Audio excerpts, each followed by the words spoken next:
नमस्कार। हाँ, ठीक है, आवाज़ आ रही है। मैं वैद्य राहुल साळुंके। हम पिछले 2-3 साल से टीका वाचन, संस्कृत अध्ययन, अलग अलग टॉपिक पर लेक्चर्स, ऐसे अलग अलग उपक्रम हम कर रहे हैं। टीका वाचन में थोड़ा खंड अभी उधर उसमें मिल गया है क्योंकि मुझे ज़रा टाइम नहीं मिल रहा है। वो भी हम ज़रा जो ग्रुप के मेंबर्स है उनकी संख्या अगर बढ़ने के बाद हम वो टीका वाचन है वो भी चालू करेंगे।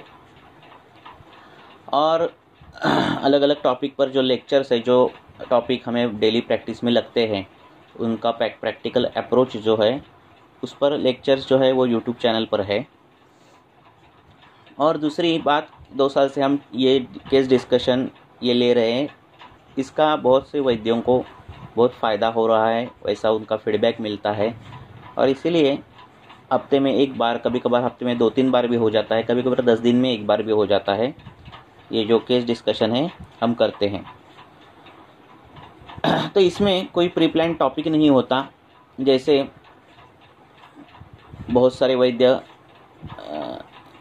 इकट्ठा होने के बाद जो डिस्कशन करते हैं, उसी प्रकार से हम जो है ये केस डिस्कशन करते हैं। धीरे धीरे जैसे टाइम मिलेगा वैसे हफ्ते में 2-3 बार भी ये चालू करूँगा। जैसी संख्या बढ़ेगी, लोगों के फीडबैक जैसे आएंगे उस प्रकार से हम, और टाइम जैसे मिलेगा वैसे हम ये करेंगे, उसकी कंटिन्यूटी रखेंगे। और टीका वाचन भी हम जल्दी चालू करेंगे।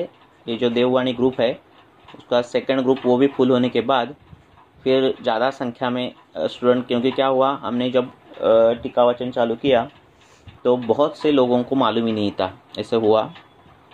और फिर बहुत लोगों को बाद में पता चला, तब तक निदान स्थान पूरा हुआ था। तो ज़्यादा से ज़्यादा लोग जुड़ने के बाद, वैद्य जुड़ने के बाद हम जो है वो टीका वाचन जो है वो चालू करेंगे। निदान स्थान और सूत्र स्थान के 11वें अध्याय तक का जो है वो यूट्यूब पर अपलोड है, वो आप सुन सकते हो। ठीक है, तो आज हम केस डिस्कशन चालू करेंगे। आपके जो भी कुछ प्रश्न हो आप डायरेक्ट पूछ सकते हो या फिर आप चैट बॉक्स में डाल सकते हो। तो आज का केस डिस्कशन हम चालू करेंगे। बीच बीच में अगर आपको कुछ इम्पोर्टेंट पॉइंट्स है वो भी मैं बताऊंगा केस डिस्कशन के अनुरोध से जो आएंगे उस हिसाब से। तो आपको जो कुछ प्रश्न पूछना है तो पूछ सकते हो एक एक करके। आपका माइक अनम्यूट करो और प्रश्न पूछो। या कुछ बताना चाहते हो आप किसी बारे में, किसी टॉपिक के बारे में, तो आप बता सकते हो। जी बोलो।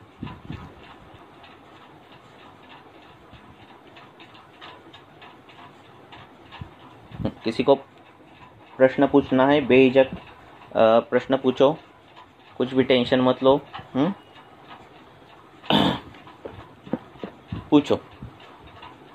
ये सब केस डिस्कशन यूट्यूब पर अपलोड होते हैं। आप पहले के जो केस डिस्कशन है, 10-20 होंगे, वो आप सुन सकते हो। आप प्रश्न पूछ सकते हो।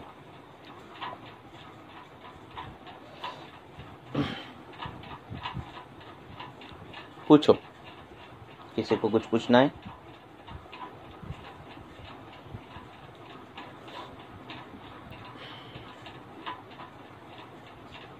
आपके जितने वैरायटी ऑफ क्वेश्चंस आएंगे, ज़्यादा से ज़्यादा क्वेश्चंस आएंगे, उसके मुताबिक वो डिस्कशन का टॉपिक हमारा आगे जाएगा। 1 घंटा ये डिस्कशन चलता है, तो ज़्यादा से ज़्यादा प्रश्न आप पूछ सकते हो, कुछ भी पूछ सकते हो प्रैक्टिस के बारे में। ऐसा ज़रूरी नहीं है वो प्रश्न बड़ा ही होना चाहिए या फिर ऐसा होना चाहिए, ऐसा कुछ नहीं है। पूछो। सर नमस्कार सर। हाँ बोलो। मेरा एक क्वेश्चन था सर। एक 37 years old lady sir, delivery होके 5 महीने हो गया। 37 लेडीज, 37 इयर्स की फीमेल है। Female sir. ओके। और डिलीवरी होने के बाद में, डिलीवरी होने के पहले प्रेगनेंसी में उसको जो गले के ऊपर पूरा ब्लैकिश कलरेशन का पिगमेंटेशन हुआ था सर। डिलीवरी के बाद फर्स्ट डिलीवरी में उसका चला गया था ऑटोमेटिकली, लेकिन बाद में अभी सेकेंड डिलीवरी होने के बाद में 5 महीने का बेबी हो गया, फीडिंग दे रही है सर, लेकिन वो थोड़ा भी कम नहीं हो रहा है सर। हाँ, गले के जैसा है वैसे है। गले के ऊपर का गले कृष्णवर्णीय। के, हाँ कृष्णवर्णीय पूरा पिगमेंटेशन जैसा है सर। हाँ, तो उसको खुजली बिजली कुछ आती है क्या?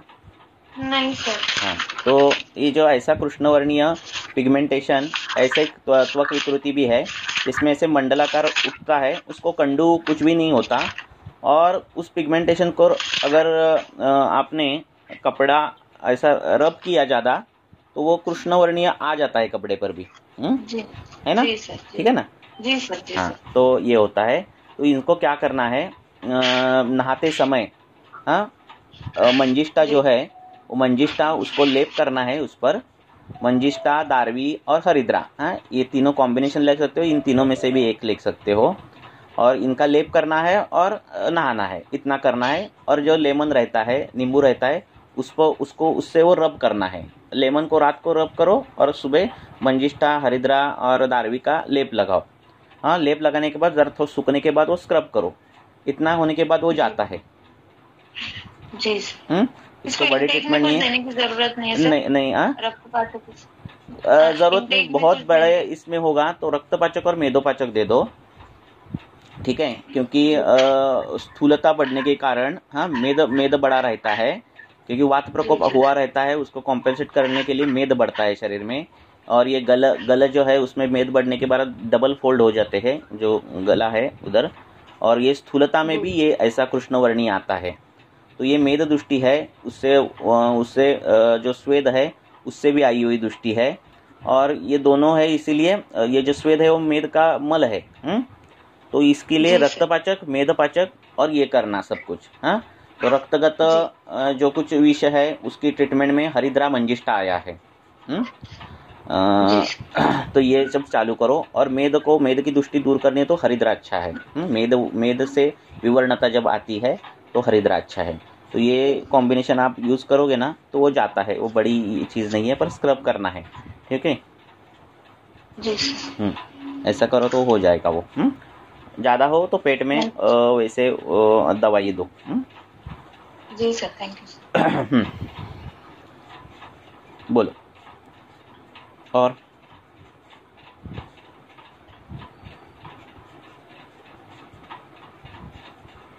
हेलो। हाँ, बोलो। सर, एक केस है, फीमेल 7 मंथ प्रेग्नेंट है, उसे जस्ट बैक पेन स्टार्ट हुआ है, मतलब राइट साइड में। तो हम अब क्या मतलब उसे चिकित्सा दे सकते हैं? पीठ पीछे पेनिंग चालू हुआ? हाँ। उसने कल मतलब भार वहन किया था थोड़ा। हाँ।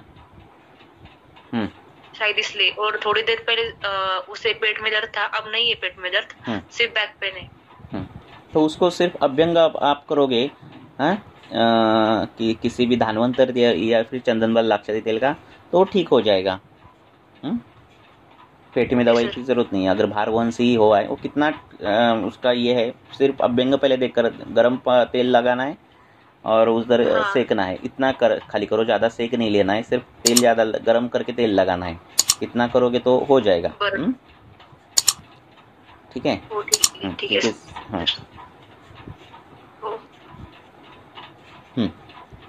पूछो फटाफट क्वेश्चन, जितने पूछोगे उतना हम ज़्यादा से ज़्यादा टॉपिक कवर कर सकेंगे। बोलो।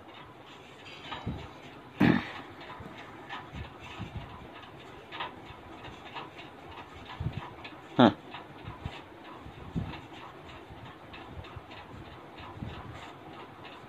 पूछो।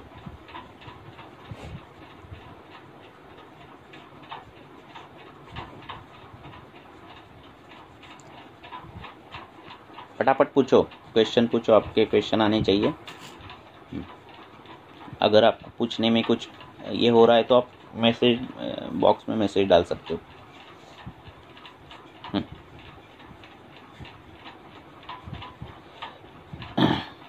बोलो। नमस्कार सर।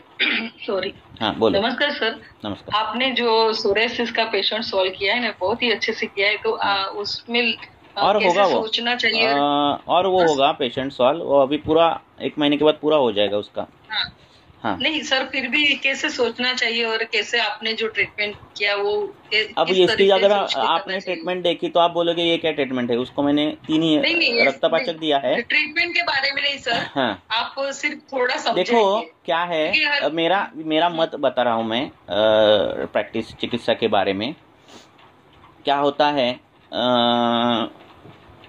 मैं बताने की अभी ट्राई कर रहा हूँ, मुझे क्या बताना है कि पेशेंट आता है ना तुम्हारे पास, कोई भी फॉर एग्जांपल आपके पास अगर रक्तज अर्श का रुग्ण आ गया, ठीक है, और आपको हेतु दिख रहे हैं कि बाबा आप तो वैद्य है, हम हेतु से चालू करेंगे, है ना, और आपको लग रहा है कि हाँ वो दधी सेवन कर रहा है, विरूढ़ धान्य खा रहा है, वाहन प्रवास कर रहा है, ऐसे आपको हेतु मिल गए।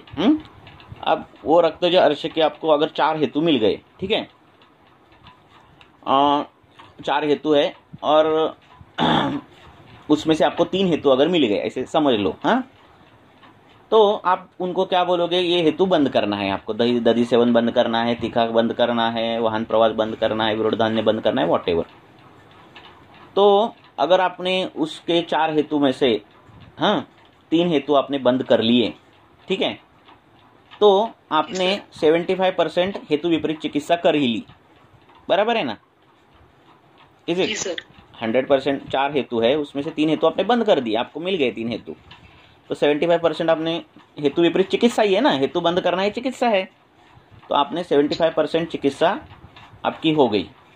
अब रही बात 25% की, उस 25% के लिए अगर आप उसको 10-10 दवाइयाँ दोगे, 4-4 दवाइयाँ दोगे, महंगी दवाई दोगे, तो कुछ फ़ायदा नहीं है ना। आपको अभी काम 25% पर करना है, तो 25% पर आपका काम मोच रस से भी हो जाएगा, 25% का काम आपको धामासा पर भी हो जाएगा। तो मेरा मानना है कि आपके अगर आपने अगर हेतु से स्टार्ट कर रहे हैं, आप हेतु बंद कर रहे हैं पेशेंट के, तो आधी से ज़्यादा चिकित्सा आप कर चुके हैं। तो आपको 25-30% की जो बची हुई चिकित्सा है वो दवाइयाँ यूज़ करने वाले हैं, तो उसमें क्या ज़रूरत है, बड़े दवाइयों की नहीं ज़रूरत है ना।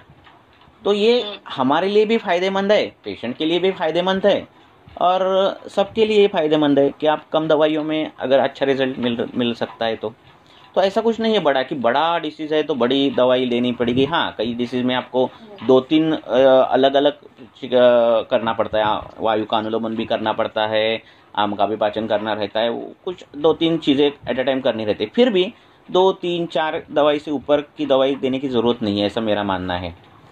रही बात, मैं तो काष्ठौषधि की प्रैक्टिस कर रहा हूँ इतने सालों से, तो मुझे क्या लगता है जो कुछ हेतु हो रहे हैं और उस हेतुओं से व्याधि हो गया है, तो हम क्या देखते हैं कि कौन सा हेतु कौन से गुण सा है, फिर व्याधि में वो गुण कौन से है, दोष के कौन से गुण है, और अल्टीमेटली हम इस स्टेज पर आते हैं कि ये 2-3 गुण है, ये बढ़ गए हैं और इसीलिए ये व्याधि हो गया है, ऐसे एक लास्ट नतीजे पर हम आते हैं। अब ये 2-3 गुण बढ़ गए हैं और व्याधि हो गया है, तो वो 2-3 गुण कम करने के लिए हमारे पास द्रव्य है ना, ठीक है ना। एक द्रव्य, वो सिर्फ द्रव्य नहीं है, उसका रस है, गुण है, वीर्य है, विपाक है ना, प्रभाव है। उसको अगर कुछ आपने अगर उस पर संस्कार किए होगो तो उसकी वीर्य भी बढ़ेगा। आप अगर उसको काल की अपेक्षा करके काल उस सेम जो काल आपको अच्छा लग रहा है, बराबर लग रहा है, आपने निकाला हुआ है, उस युक्ति प्रमाण से उस काल में दोगे तो द्रव्य और ये काम करेगा। उस द्रव्य के साथ आपने उस व्याधि के गामित्व का विचार किया तो द्रव्य और काम करेगा। तो मुझे लगता है इसमें ही हो जाती है चिकित्सा। जी सर, ठीक है। क्योंकि मैं अभी एक पेशेंट कर रही हूँ सर, अच्छा रिजल्ट है, पूरे ऑल ओवर बॉडी में है उसे। हाँ, तो इसीलिए पूछा कि कुछ मैं कहीं गलत तो नहीं हूँ और कुछ अलग आपसे सोचने का मिले तो मेरा पेशेंट में भी मुझे फायदा हो, इसलिए हाँ, मैंने आप अगर ग्रुप में हो ना तो ऐसे केसेस डालते जाओ ग्रुप में। हमारा काम ही हमने ग्रुप इसलिए डाला है कि आपको हेतु कैसे ढूंढने हैं, गुण कैसे ढूंढने और चिकित्सा कैसे सिद्धांतों के आधार से करनी है। देखो सर, अप्रैल से मैंने लिया हुआ है, मगर सीजन वाइज थोड़ा चेंजेस हो गया, मगर अभी जस्ट थोड़ी देर पहले अपना लेक्चर स्टार्ट हुआ तभी वो पेशेंट से बात हुआ। अच्छा है, मगर फिर भी बोली आपसे और कुछ नॉलेज मिल जाए तो मेरे लिए भी अच्छा रहेगा। हाँ, इसलिए मैंने पूछा सर। तो अच्छे सोरियासिस का मैं 3-4 पेशेंट तो मिलते हैं सोरियासिस के, और हो जाता है काष्ठ औषधि में कुछ। अभी तक तो ज़रूरत नहीं पड़ी कि कोई महंगी दवाई यूज़ करूं, और ये अभी तक तो पड़ी नहीं। और ऐसा कुछ हुआ नहीं कि महंगी दवाई लेने के बाद झट से 1 महीने में ठीक हो रहा, ऐसा भी नहीं होता। तो क्योंकि कहीं पे रुग्ण है ना कि सबकी कंडीशन नहीं अच्छी होती। और दूसरी चीज़ है कि लॉन्ग टर्म ट्रीटमेंट लेनी है, ऐसा होना तो ज़्यादा एक्सपेंसेस हो जाती है ट्रीटमेंट। और ऐसा इम्पैक्ट भी नहीं बैठना चाहिए पेशेंट के ऊपर कि आयुर्वेदिक कॉस्टली है और एलोपैथिक सस्ता है ना, सस्ता है। ये भी इमेज नहीं होनी चाहिए, है ना। आड्य रोगी बोला है, पर वो भी रिलेटिविटी है ना आड्य रोगी में, है ना। सभी तो थोड़ी हो गए नहीं, है ना। तो गरीब पेशेंट को वापस भेजना है क्या, ऐसे नहीं है ना। नहीं सर, मैं भी कास्ट औषधि ज्यादा यूज करती हूँ। हाँ, तो मिल जाते हैं रिजल्ट, मिल जाते हैं हमारे पास आने वाले तो पेशेंट तो मिल जाते हैं ये काष्ठ औषधि में। हाँ, तो ऐसा नहीं है कि वो ये क्या है, क्या बोलते हैं, यही करना है, ऐसा भी नहीं है। पर कर सकते हैं हम, ठीक है ना, कर सकते हैं। Ji sir, thank you so much sir. Yes yes, आप पूरे के पूरे सिद्धांतों पर अगर चलोगे तो हो जाता है, कम दवाइयों में बड़े काम हो जाते हैं। Thank you. ओके, हाँ, किसी को और? हेलो सर, बोलो। सर एक स्टूडेंट पेशेंट है जिसे कि शीघ्र हुआ है और उसका हेतु सेवन मतलब अब ना के बराबर है। फिर भी उसे नए स्पॉट आ रहे हैं। मतलब उसे औषधियाँ शुरू है, लेकिन फिर भी। हाँ, और कितने साल की है, क्या है? सर वो 20 एज होगा उसका। फिर कहाँ क्षेत्र है उसका?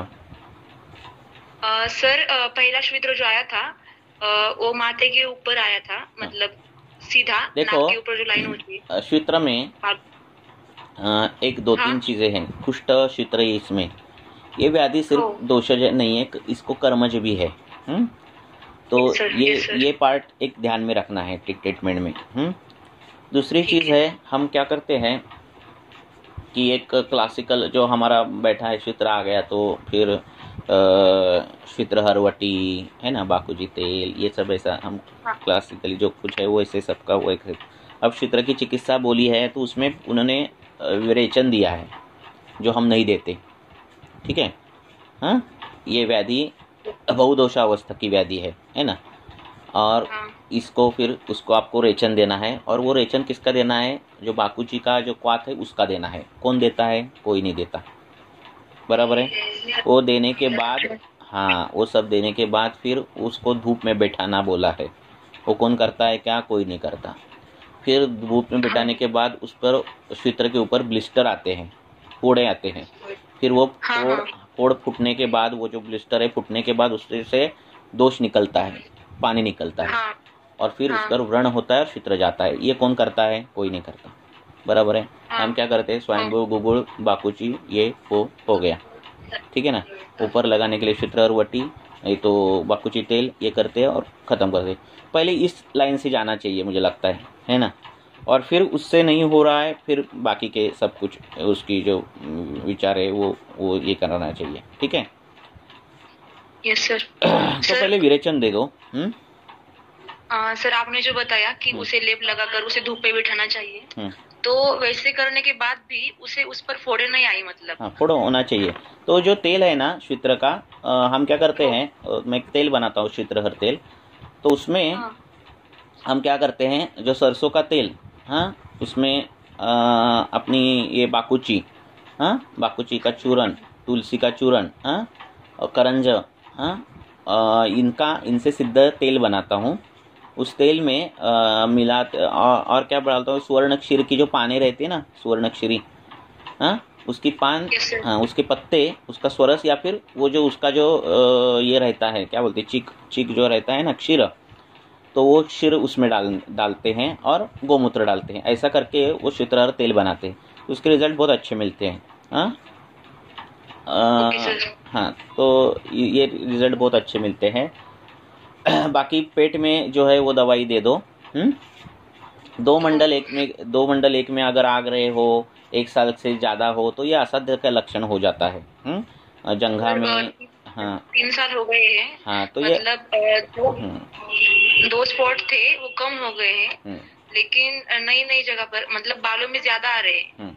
देखो 1 साल के अंदर है, एक ही स्पॉट है, ऐसा हो ना तो उस पेशेंट को ज़्यादा से ज़्यादा गारंटी या फिर ऐसे बोलो, पर उससे ज़्यादा हो तो बोलना कि हम करेंगे, और कदाचित दैव योगे ने वो साध्य हो सकता है, असाध्य भी व्याधि, तो ट्रीटमेंट तो करनी है, ठीक है। हाँ अलग अलग है, फिर आप हरिद्रा से राइट स्नफ बॉक्स में उसको ये कर सकते हैं, अग्निकर्म कर सकते हैं, अलग अलग चीज़ें हैं, हाँ तो वो कर सकते हैं आप। अगर वो आरक्त वर्णित श्वित्र होगा तो आप उसको जलों का उच्चारण करो, ठीक है। तो हाँ एकदम वाइट जो रहता है वो मेद के धातु इन्वॉल्वमेंट ज़्यादा रहती है, तो उसमें जो है वो लेप का बहुत अच्छा काम होता है, उष्ण लेप का जो है वो तो ये करो। बाकी की जो दवाई आपको मालूम है, लेप में जो है ना वो अर्कपत्र है, उसका जो क्षीर है वो भी अच्छा काम करता है, ठीक है। और जो मैंने बोला सुवर्ण क्षीरी उसका, या फिर निवडुंग जो रहता है, त्रिधारी निवडुंग, तो उसका जो क्षीर है उसका भी लेप से ये होता है, तो वो तेल में अगर सिद्ध करोगे तो भी वो ये करना है, वो कर सकते हैं। और पथ्य, कृमिंग की जो पथ्य है, वो उसको बोलना है तो ठीक हो जाता है, ठीक है। पर सक्सेस रेट कम ही है क्षेत्र में, क्योंकि असाध्य पहले तो वो डर्मेटोलॉजिस्ट के पास जाता है तो काल ज़्यादा हो जाता है उसमें, और 1-2 साल निकल जाते हैं और वो असाध्य की अवस्था में आ जाता है। हाँ सर, इसमें दैव विपश्य चिकित्सा क्या कर सकते हैं? अरे कुछ नहीं करे, आप कर सकते हो, मैं कुछ नहीं करता हूँ, ठीक है। उनको बोलता हूँ जब जिसकी आप साधना कर रहे हो वो साधना बढ़ाओ, उतना बोल सकते हैं। हाँ मैं तो ग्राउंड लूट एक लेवल का ये हूँ, इतना कुछ बड़ा नहीं सोचता हूँ, जितना ग्रंथों में दिया है उतने तक करता हूँ। उनको सिर्फ बोलता हूँ जिसकी आप साधना कर रहे हो, जिसके आप पूजा कर रहे हो वो पूजा बढ़ाओ, ठीक है। जहाँ किधर भगवान को कुछ मांगा होगा तो वो पूरा कर दो, जितना हमारे हाथ में उतना करता हूँ, ठीक है।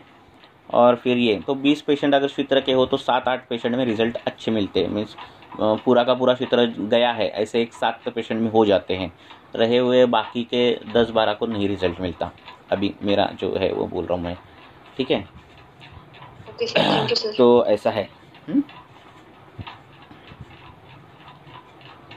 तो जो पेशेंट अगर सूत्र की आप अगर एडवर्टाइज कर रहे हो उस व्याधि की, तो उस एडवर्टाइज में ये क्राइटेरिया डाल दो, ठीक है, कि 1 साल के अंदर का एक मंडल आया हुआ है ना, ऐसा डाल दिया ना तो आपके पास वही पेशेंट आएंगे, तो सक्सेस रेट ज़्यादा बढ़ेगा, ठीक है। ऐसा करना है युक्ति प्रमाण से, ठीक है। ऐसे जो भी आप एडवर्टाइज करोगे आपके एरिया में जो व्याधि है और करोगे ना, तो वो अगर ऐसे साध्यता के लक्षण है ना, उस वैसे लक्षण डाल के अगर वो आप ज़्यादा फोकस करोगे ना तो अच्छे पेशेंट मिल जाते हैं आपको। ऐसा। बाकी गोमूत्र ये सब कुछ है पेट में, ये चालू कर दो, जब तक पेट में जलन नहीं होती तब तक ये उष्ण द्रव्यों की मात्रा हम बढ़ाते हैं।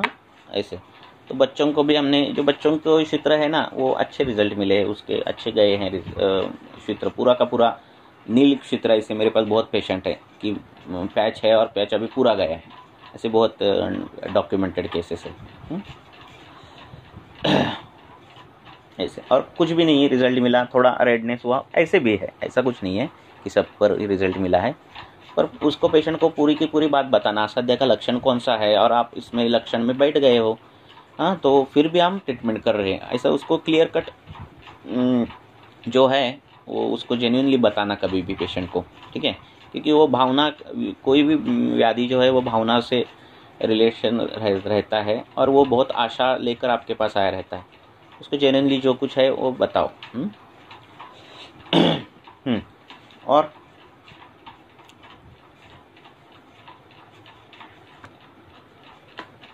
बोलो।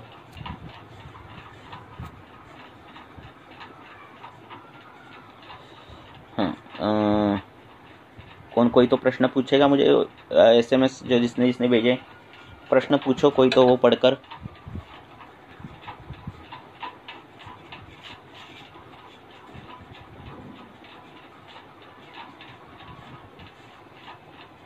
कोई प्रश्न पूछो या फिर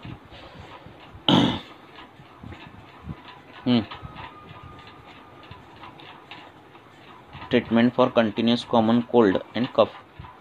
हाँ, आप हेतु देखो कहाँ से है, कब से है, किस वजह से है, उसके हिसाब से आप देखो उसकी प्रतिशय की ट्रीटमेंट करो। प्रतिशय किससे आता है, ऐसे शास्त्र में दे दिया है, तो बहुत कारण है उसके, ठीक है ना। सिर्फ ठंडा पानी पीना ये सिर्फ प्रतिशय का कारण नहीं है ना। चिंता, शोक, इससे भी प्रतिशय होता है। हाँ, वेगावरोध, इससे भी प्रतिशय होता है। मलबद्धता, इससे प्रतिशय होता है ना। कृमि से प्रतिशय हो जा सकता है। कितने बहुत से कारण हैं प्रतिशय के। ज़्यादा साहसजन्य कष्ट ये करने वाले, उनमें प्रतिशय हो सकता है ना। तो ये सब प्रतिशय के बहुत से कारण हैं। वो जो कारण है वो आप ये कर दो, जिम में ज़्यादा जिम करने वाले, अति व्यायाम और अति व्यय, ये दोनों प्रतिशय के कारण है। तो इनमें प्रतिशय, उसकी ट्रीटमेंट अलग होगी। जो प्रोफेसर है, टीचर है, जो ज़्यादा भाषण देते हैं, अति भाषण, ये जिनका कारण है, उदान वायु का प्रकोप है, उनमें भी प्रतिशय होता है, तो उनकी ट्रीटमेंट अलग होगी, है ना। तो कारण क्या है उसके हिसाब से आप वो जो प्रतिशय है, कॉमन कोल्ड कफ जो है, उसका ये करो। बहुत से कारण है। हाँ, नेक्स्ट क्वेश्चन पढ़ो। Hello sir, can I read? हाँ, बोलो, पूछो। हाँ सर, उन्होंने बताया कि केस है ऐसी जिसमें वही 50 है, जिह्वा साम है, 1.5 दिन पहले उन्हें उष्मा था, उसके बाद उनका मॉडर्न मेडिसिन लिया, कुपोषण हो गया। उसके बाद उनका जो पेस्टिसाइड्स होते हैं उनके साथ संपर्क हुआ और उन्हें शीर्षशूल है, गौरव और सर्वांग मर्द है। तो इस केस में संप्राप्ति और चिकित्सा का किस तरह से विचार किया जा सकता है? तो उनमें क्या था, ज्वर था, है ना। हाँ। तो ज्वर किससे उत्पन्न हुआ है वो देखो, है ना। ज्वर के लक्षण देखो, उसके हिसाब से वो वातज ज्वर है, पित्तज ज्वर है, कफज ज्वर है, वो देखो। सामता, अगर जीवा साम दिख रहा है और साम के लक्षण दिख रहे हैं आपको, श्रोतोरोध, बलभ्रंश, गौरव निर्मूलता, तो उसको निराम कर दो, आम पाचन दे दो, है कि नहीं। हाँ, और रसायन का संपर्क आने से आपको ये सब लक्षण दिख रहे हैं, तो ये विषेज ज्वर है, तो इसकी चिकित्सा पित्तज ज्वर जैसी करनी है तो पित्तज ज्वर जैसी चिकित्सा करो, है ना। तो इस हिसाब से आप ट्रीटमेंट करो। पित्तज ज्वर अगर देखोगे तो उसकी उस प्रकार से ट्रीटमेंट करो, है ना। यस सर, लेकिन हम अगर आम पाचन देंगे ज्वर के लिए और उसमें भी पित्तज ज्वर की चिकित्सा देंगे, तो वो थोड़ी सी अलग नहीं होगी, क्योंकि आम पाचन मुस्ता, परपटक, धमासा, किरात, तिक्त, तो इससे आम पाचन होगा, पित्तज ज्वर भी जाएगा। ये पाचक ही है, ये ज्वर पाचक है, स्पेशली फॉर पित्तज ज्वर, है ना। दमासा, अमृता, मुस्ता, विश्व, ये वातज ज्वर है ना। तो इस हिसाब से करो, डिटेल केस ले लो, है ना। कब से ज्वर है, उसने क्या लिया था, क्योंकि बीच में मॉडर्न मेडिसिन आ जाता है ना फैक्टर, तो मॉडर्न मेडिसिन से उपशय मिला, पर पहले का ज्वर कैसा था, अभी का क्या है, कैसा है, बीच में क्या हुआ है, वो डिटेल केस हिस्ट्री चाहिए, है ना। मैं डायरेक्टली दवाई दूंगा तो आप वैसे वो पेशेंट को दोगे, कभी कभार वो गलत भी हो सकती है, तो इसीलिए डिटेल केस हिस्ट्री लो, ग्रुप में डाल दो, फिर उस हिसाब से आप ज्वर की ट्रीटमेंट करो। वात कफज ज्वर होगा तो उसके अनुपान अलग हो गए, गर्म पानी पीना है, थोड़े दिन में थोड़े समय में थोड़ा पीना है। पित्तज ज्वर होगा तो गर्म पानी नहीं देना है। तो ये सब कुछ पथ्य चेंज हो गए ज्वर के हिसाब से, है ना। Yes sir. नेक्स्ट सर, एक लेडी है, हाँ, और उसकी उम्र 48 ईयर्स है। हाँ, और और वो स्थूल है। 48 ईयर्स फीमेल। हाँ सर, और वो स्थौल्य, उसको ऐसी कोई प्रॉब्लम नहीं है, पर उसका वजन ज्यादा है, और उसको बीपी डायबिटीज कुछ नहीं है। अभी 3 साल पहले उसको मेंसेस ज्यादा आ रहा था, तो उन्होंने दिखाया था, तो यूएसजी में 2-3 फाइब्रॉइड आई थी, 2 छोटी यूट्रस, गर्भाशय के पीछे के साइड। तो मैंने उनको कांचना गुगलू शुरू करवाया। अभी वो 3 साल से ले रहे हैं, तो अब उनको है ना थोड़ा खुच रहा हो कुछ ऐसा, वो बोलती है, पर इतना नहीं दुखता, कभी कभार दुखता है। क्या पेल्विक के एरिया में लेफ्ट साइड, जहाँ पे पहले भी उसको आपने हेतु क्या निकाले? हेतु में सर फाइब्रॉइड में कांचन और गुगुड़ कहाँ दिया है? आप क्या करो, फाइब्रॉइड क्यों कैसे होता है वो देखो, ठीक है? हाँ, व्याधि प्रत्यनिक नहीं, हेतु प्रत्यनिक हमें ट्रीटमेंट देनी है। हाँ, अगर वो वात वृद्धि का पेशेंट हो और उसको फाइब्रॉइड हो, और अगर हम कांचना अगर गुगुड़ देंगे, मैं बोल रहा हूँ इन जनरल, तो क्या होगा? बढ़ेगा। क्या होगा? बढ़ेगा। हमें हेतु कौन से हेतु से कैसे संप्राप्ति हुई है, इसका फ्लो चार्ट की जो इमेज है वो दिमाग में आनी चाहिए, पहली बात। स्थूल पेशेंट है, आपको ट्रीटमेंट करनी है, आपको मालूम है ये संतर्पणजन्य व्याधि है, उसको आप अपतर्पण ट्रीटमेंट करनी है। तो अपतर्पण में सुबह से लेकर जो कुछ आता है वो पहले करना है। क्या आता है सुबह से लेकर? उसको अभ्यंग बोलना है, बराबर है? उसको व्यायाम बोलना है ना? हाँ, उसको पानी जो है गर्म पानी, उसमें आप तिक्त द्रव्य का सिंचन करके वो पानी आपको आता डाल के वो पानी का स्नान कर सकते हो। ये सब पूरी दिनचर्या बदलने के बाद दवाई का रोल आएगा। नहीं तो क्या होगा, वो 2-2 साल 3-3 साल लेती रहेगी, हम देते जाएंगे वो लेते जाएंगे, है ना? ऐसे नहीं होना चाहिए, है ना? उसको 1 महीने में 1.5 महीने में कुछ तो ऐसा लगना चाहिए कि कुछ हो रहा है, बदलाव आ रहे हैं शरीर में, ठीक है ना? वजन भी कम हो रहा है। मॉडर्न में कैसा है कि वो जैसे जितने आप लक्षण बताओगे ना उतने वो दवाई देते हैं, है ना? मॉडर्न में हाँ, अगर आपने बोला ये है तो उसकी दवाई, वो बोले यूरिन में गरम मूत्रदाह है तो मूत्रदाह के लिए एक दवाई देंगे, वो बोलेंगे मलबद्धता है तो मलबद्धता के अलग दवाई देंगे, वो बोल रहा है बॉडी एक है तो बॉडी एक के लिए वो NSAID अलग देंगे। तो हम ऐसे नहीं देंगे, है ना? हम क्या करेंगे, हम हेतु से लेकर संप्राप्ति का फ्लो चार्ट बनाएंगे, हमें दोष दृष्टि पता चलेगी, कौन सा दोष है, किस गुण से बड़ा है, ये हम निकालेंगे और उस हिसाब से हम द्रव्य सिलेक्ट करेंगे। वो द्रव्य जो है वो तीनों पर काम करेगा, जितने लक्षण है, बराबर है ना? तो ऐसे केस लेते जाओ। अभी आप नए होंगे ग्रुप में, तो ग्रुप में अभी डालते हैं लोग केसेस। मेरे कई स्टूडेंट है वो ऐसे विचार करके उसकी ट्रीटमेंट देते हैं। आपको क्या होना चाहिए, आपको अगर बेसिक आपके सिद्धांत परफेक्ट हो गए, ठीक है, हमें क्या करना है, तो कितनी भी अनुक्त व्याधि आने दो, कितनी भी ये आने दो, आपको फिक्स मालूम रहता है कि क्या करना है। आपको किसी मेरे पर या फिर किसी सीनियर पर अवलंबन नहीं रहना पड़ता, किसी पर डिपेंड नहीं रहना पड़ता कि अरे उसने क्या यूज़ किया था फॉर्मूला, अरे इसने क्या यूज़ किया था फॉर्मूला, ऐसे आपको नहीं करना पड़ता। हाँ, आप इंडिविजुअल, आपके विचार जो है वो स्ट्रांग हो जाते हैं, ठीक है ना? तो केस का फॉर्मेट जो है वो ग्रुप में पहले भी डाला था, वापस भी डाल देंगे कोई भी लोग। तो उस हिसाब से आयुर्वेदिक केस हिस्ट्री डिटेल लेते जाओ। फिर स्थूलता है, वजन कम करना है, स्थूलता के साथ कौन से लक्षण है, स्थूलता कहाँ कब से आई है, अचानक से आई है क्या, किस कारण से आई है, इसके हिसाब से आप उद्वर्तन करना है, अभ्यंग करना है, व्यायाम देना है, उसको पानी बदलना है ना? उस ठंडा पानी लेगी तो स्थूलता और बढ़ती जाती है पेशेंट में, है ना? तो वो पानी बदलना है। अध्यशन कर रही हो तो अध्यशन बंद करना है ना? हाँ, तो ये सब करना है आपको। मधुरस कौन सा सेवन कर रही है, कौन सा ज़्यादा कर रही है, उसके हिसाब से आपको वो खान पान बदलना है। ये हो गया ना तो आधी ट्रीटमेंट हो जाती है। आपके बहुत खर्चे, पेशेंट के खर्चे, खुद के खर्चे, सब कुछ बहुत बचता है, ठीक है ना? तो कभी भी पेशेंट आए तो उसको पहले सूत्र स्थान में बैठाना है, इसलिए सूत्र स्थान पहला है। नहीं तो चिकित्सा स्थान आता, सूत्र स्थान की जरूरत ही क्या थी? निदान स्थान और चिकित्सा स्थान खत्म, है ना? व्याधि पता चल गया और चिकित्सा पता चल गई। जरूरत ही क्या है स्नान के गुणधर्म, उद्वर्तन, अभ्यंग, इसकी जरूरत ही नहीं है ना। इतनी अच्छी खासी ट्रीटमेंट है, वो स्नान करेगा भी, अभ्यंग करेगा भी, नहीं भी करेगा, हम बस्ती देने वाले हैं उसको, ठीक है ना? हम उसको वात शामक की दवाई देने वाले हैं, तो जरूरत ही क्या है इसकी?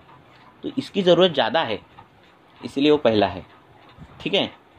तो अगर वो खान पान चेंज नहीं कर रहा है, विहार नहीं चेंज कर रहा है और सिर्फ हम दवाई दे रहे हैं, तो ये गलत हो जाएगा।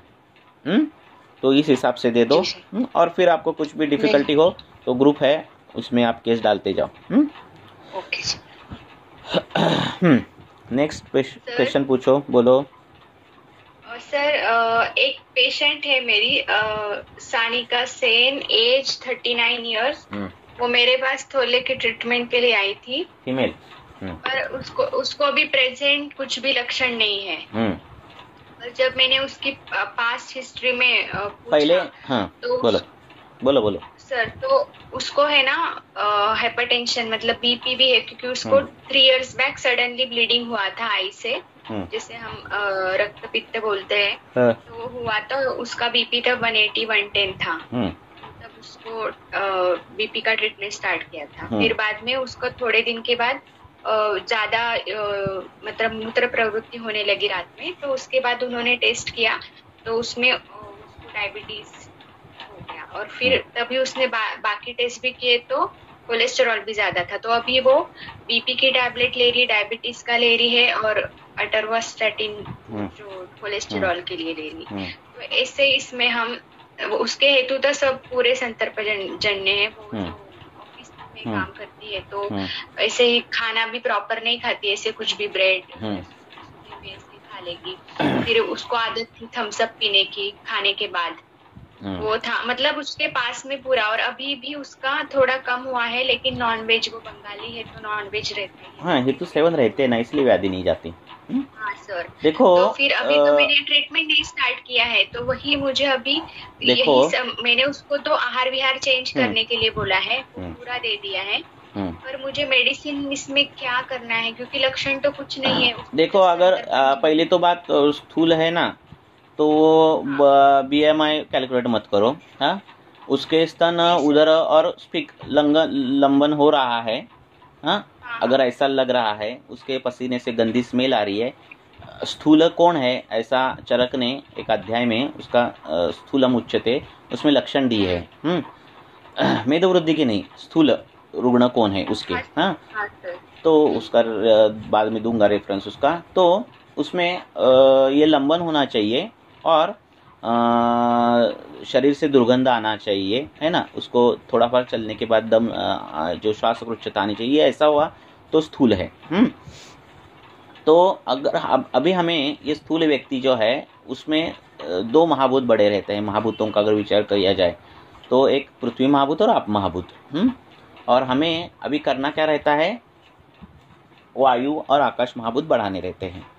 अब एक रहता है कि ये जो द्रव गुण है ये 2 प्रकार का रहता है। एक उष्ण द्रव गुण रहता है और शीत द्रव गुण रहता है। जैसा पानी ठंडा भी रहता है और गर्म भी रहता है ना।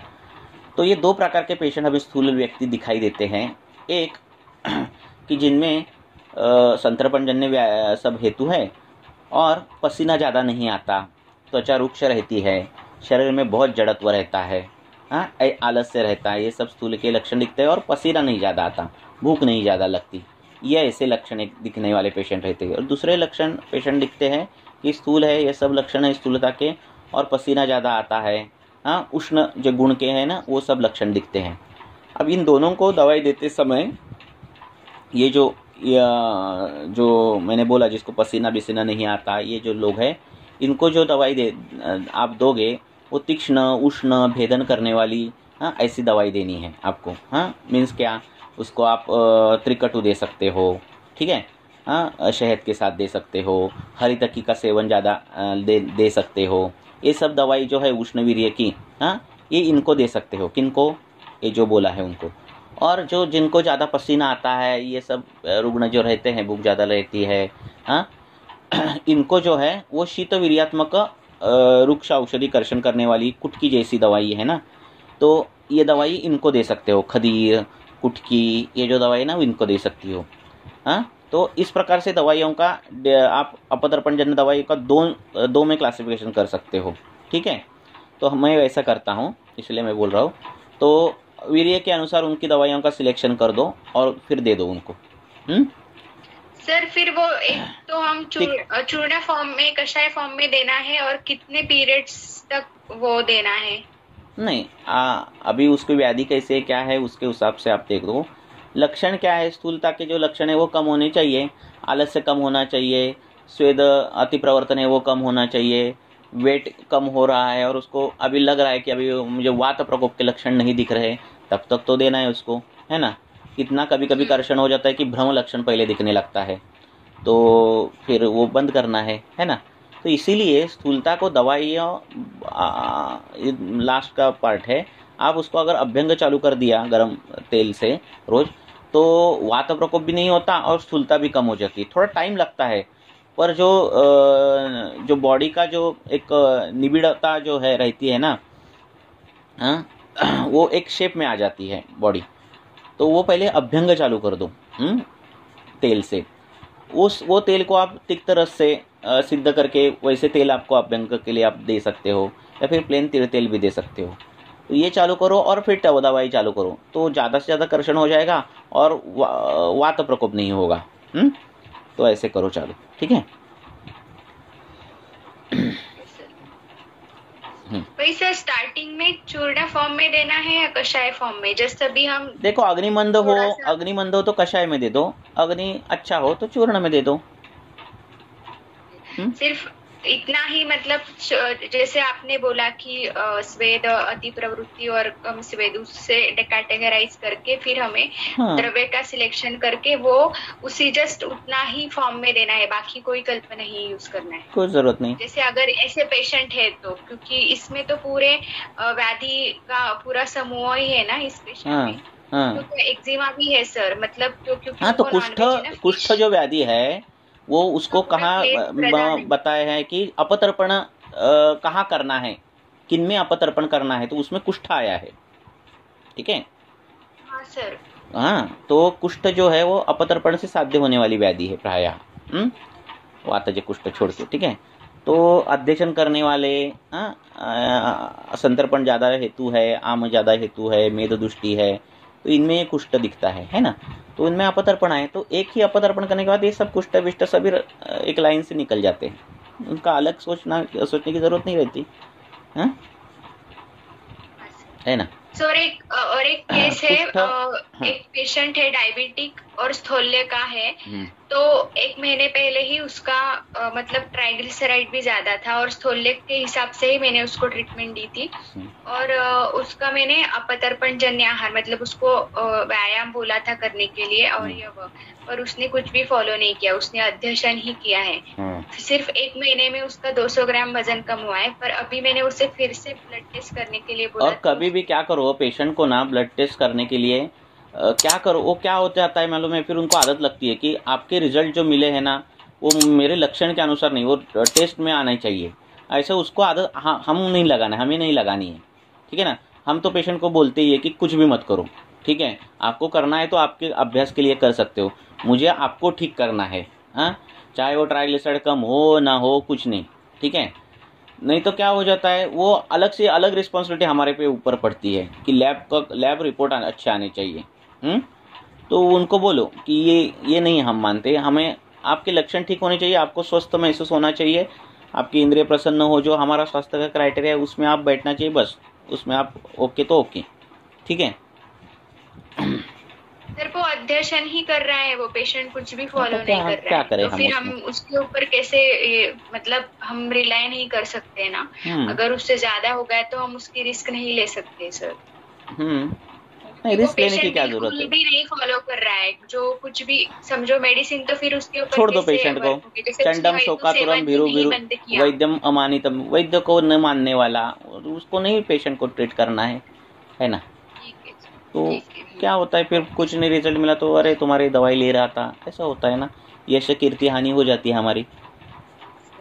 सुनने वाले पेशेंट बहुत है, उनको ट्रीट करना है, और ना सुनने वाले उनको सुनने के लिए मजबूर करना है, फिर भी नहीं माने तो हम क्या कर सकते हैं ना। सर कोई पेशेंट नहीं मानते तो हम नहीं कुछ कर सकते, ऐसा है सर। एक लास्ट केस है, ठीक होना ये जितनी हमारी रिस्पॉन्सिबिलिटी है उससे ज़्यादा पेशेंट की रिस्पॉन्सिबिलिटी है, उनको बोलना है, ठीक है। ये ऐसा नहीं है कि आप पैसे देकर आपका स्वास्थ्य खरीद रहे हो, ऐसा नहीं है, ठीक है ना। मेरा काम है कि आपकी जो दवाई है उसके दवाई के ऊपर क्या आपकी जो रोग है उसके ऊपर क्या दवाई देनी है, ये ढूंढना मेरा काम है। पथ्य पालन करना और ये सब बाकी की चीज़ें करना ये आप ही करना है, करने वाले हो आपको ही करना पड़ेगा, ये इसको बोलना है उनको। सर एक पेशेंट है फीमेल 43 इयर्स, उसको है ना कभी कभी मल प्रवृत्ति ज्यादा होती है और कभी कभी मलबद्धता होती है। तो ये ग्रहणी का लक्षण है। हाँ सर, गृहिणी का अग्निमांद्य का ही है, और उसको बाद में कभी कभी प्रतिष्ठा भी होता है, दोनों मतलब ये। और उसके वो साउथ इंडियन है, वैसे उनका रोज राइस, कर्ड राइस, उसका वो एवरीडे कर्ड राइस हेतु है उसका। वो रहता है, और वो रसम में पूरा टोमेटो रहता है, वो खाना रहता है उनका। तो सर ऐसे पेशेंट में हम जैसे उसका अग्निमांद्य है और तक मतलब अभी प्रतिष्ठा भी है उस पेशेंट को, और मेंटल स्ट्रेस बहुत है उसको, घर में बहुत मतलब दो घर का माहौल वैसे स्ट्रेसफुल है, तो उसकी वजह से भी वो डिस्टर्ब है। तो ऐसे पेशेंट में हम ग्राही और अनुलोमक, ऐसे पेशेंट में पहले हेतु बंद करने हैं। देखो ट्रीटमेंट का पार्ट बहुत सिंपल है, कुछ भी नहीं है ट्रीटमेंट में। आपको निदान एक बार हो गया, फिर क्या चिकित्सा स्थान खुला का खुला है आपके लिए, ठीक है ना। वातज गृहिणी निकाला तो आपको घृत मिल जाएंगे, वैरायटी ऑफ घृत मिल जाएंगे, ठीक है ना। तो वो नहीं है, इनको ये सब पहले बंद करना बोलना है। आधे लक्षण तो उसमें ठीक हो जाते हैं। फिर चिंता शोक से वात वृद्धि होती है, फिर वात वृद्धि हो गया तो वातज गृहिणी में विषाग्नि हो जाता है ना। कभी भूख लगती है, कभी भूख नहीं लगती, कभी अच्छा खाना 1.5-2 घंटे में पचता है, कभी कभी उसको ही टाइम लगता है, 2-3 घंटे लगते हैं। सब विषमाग्नि है, ठीक है ना।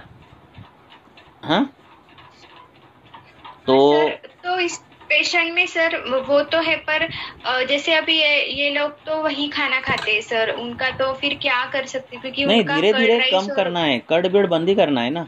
क्या हम ही नहीं, उसको ही काम करना है, हमें क्या करना है ना। हाँ, वो तो बोला है मैंने। और फिर द्रव्य का सर सिलेक्शन, जैसे शुरू में हम पाचन के लिए, अग्निवर्धन के लिए कुछ स्टार्ट करेंगे ना, तो अनुलोमन और ग्राही औषध ले सकते हैं इसमें द्रव्य। ले सकते हैं ना, जैसे कि उसमें मलबद्धता भी है, और जो मैं बोलती हूँ सर, मैंने ना हरितकी और शुंठी का प्रयोग किया है, जो कि उसका जो मल है उसका पाचन करके उसको बाहर निकालेगा। वो योगी है वाग्भट का। तो शुंठी और हरितकी का बहुत अच्छा फायदा मिलता है। शुंठी फिर ग्राही है ना सर। और वो उसके जैसे उसको प्रतिष्ठा भी है, तो उसमें भी जाएगा, और वो मल का पाचन करके ही ग्रहण कार्य करेगा। और हरितकी मल का पाचन भी करता है, स्तोकम निर्हरति, धीरे धीरे पाचन करके वो हरितकी मल को निकाल देता है। अभी दिया है स्टार्टिंग में, बस उतना ही दिया है। और उसको पथ्य पालन का दिया है, जो पथ्य पालन दे दो उसको। ठीक है, नेक्स्ट क्वेश्चन फटाफट पूछो, 10-15 मिनट बचे हैं। सर नमस्ते। बोलो। पहली बार सर अटेंड किया है आपका क्लास। ओके। एक फर्स्ट टाइम ही हो रहा है। तो एक पेशेंट है, उसको फाइब्रोएडिनोमा है, लड़की है। 17 इयर्स की है। कितने साल की है? 70? हाँ, 17 साल 17 साल की है। फाइब्रोइड है। हाँ। और कब से चालू हो गया ये फाइब्रोएडिनोमा? पहले आया था क्या? हिस्ट्री तो वो ये बता रही है कि 2-3 साल से उसको महसूस हो रहा था, लेकिन उसको ध्यान नहीं दिया, घर में बताया नहीं, मदर को भी बताया, फिर आके बताया। तो बोलो। हाँ, तो उसको तो, और बाकी तो और कोई इसको प्रॉब्लम नहीं निकली। उसको पीरियड्स भी थोड़े से कम होते हैं। बोलो। पूरे शरीर पर है न्यूरोफाइब्रोएडिनोमा है, फाइब्रोएडिनोमा है, कहाँ है? न्यूरो नहीं, फाइब्रोएडिनोमा है, ब्रेस्ट फाइब्रोएडिनोमा। ओके। फिर तो उसी के लिए वो आई थी ट्रीटमेंट के लिए। तो खाना वाना भी तो उसका था, ऑयली वगैरह खाना खाती है, और मार्केट का फूड है, लेकिन वैसे डाइट और एपेटाइट वगैरह उसकी ठीक है, मोशन क्लियर होता है। तो इनको, ये पेशेंट जो रहते हैं, इनका रज प्रवर्तन पहले से ठीक ठाक नहीं हुआ रहता है, और फिर वो जो अपान है वो ऊर्ध्वगति में जाता है, और उसका अर्थव का जैसे अर्थवम ऊर्ध्वगतम, और वो उसका स्तन्य हो जाता है। तो उसका जो मार्ग है वो काफ़ी उसका मालूम ही है, तो वो उधर जाता है। उधर का मांस दृष्टि पहले से ही हुई रहती है, किस कारणों से उसके शरीर में वो, अगर वो मांसाशन कर रही है, अविधिवत मांस सेवन कर रही है, दिवास्वाप कर रही है, दिवास्वाप ये मांस दृष्टि का हेतु है। पनीर जैसे पदार्थ खा रही है, ऐसे बहुत से हेतु है मांस दृष्टि के, वो इसने वैसे किए होंगे। तो फिर वो क्या हो जाता है, वो मांस में क्या होता है, फाइब्रोएडिनोमा पैदा करता है। अब ये ऐसा हो गया तो हमारे के चिकित्सा क्या करनी है, उसको पहले रज प्रवर्तन ठीक ठाक आना चाहिए। उसके लिए अपन का अनुलोमन होना चाहिए। पूरी केस हिस्ट्री लेने के बाद आपको पता चलेगा वो अगर वो कैसी है, उसका वजन कम है कि ज़्यादा है। वजन भी नॉर्मल है, नॉर्मल 83 का करीब वजन है, 37। तो उनमें अगर पांडु बिंदु हो तो उस हिसाब से भी ट्रीटमेंट देनी है। और फिर वो सब पर उसको क्या करना है, उसका खाना पीना गड़बड़ है सर, नॉनवेज वगैरह खाती है तो वही तो और मार्केट वगैरह। घर का खाना कम पसंद है। तो ये सब जब तक हेतु नहीं ठीक हो जाएगी, एक फाइब्रोएडेनोमा होने के लिए काफी साल पहले संप्राप्ति हुई रहती है। तो ऐसा होगा नहीं कि 2 महीने में आप दवाई दी और वो फाइब्रोएडेनोमा हो जाएगा, ऐसा होगा नहीं। उनको बोलना है वो, ठीक है ना। तो आज उसने हेतु अगर बंद कर दिए तब जाके 3, 4, 6, 7 महीने के बाद थोड़े रिजल्ट मिलने लगेंगे उसको, वो आहार विहार चेंज होने के, ठीक है ना। तो वो उनको क्लियर बोलना है।